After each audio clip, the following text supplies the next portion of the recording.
কিশোরগঞ্জ জেলার অষ্টগ্রাম উপজেলার নবাগত উপজেলা নির্বাহী কর্মকর্তা সিলভিয়া স্নিগ্ধা ইউএনওকে বরণ করেন অষ্টগ্রাম উপজেলার union digital centre উদ্যোক্তাগণ।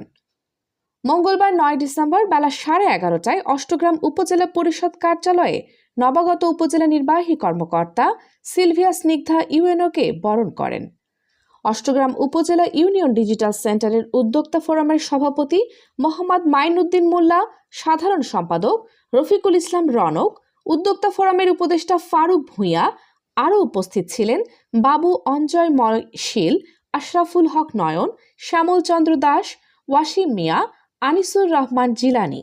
Union digital centre উদ্যোক্তা ফোরামের উপদেষ্টা ফারুক ভূঁইয়া বলেন, আমরা আজ খুবই আনন্দিত অষ্টগ্রাম উপজেলার নবাগত উপজেলা নির্বাহী অফিসার সিলভিয়া স্নিগ্ধা ম্যাডামকে পেয়ে। আমরা ম্যাডামের সার্বিক দিক নির্দেশনায় অষ্টগ্রাম উপজেলাবাসীকে সঠিকভাবে সেবা দেওয়ার চেষ্টা করব এবং এই সেবাটি কিভাবে বেগবান করা যায় সেদিকে আমরা কাজ করব ইনশাআল্লাহ।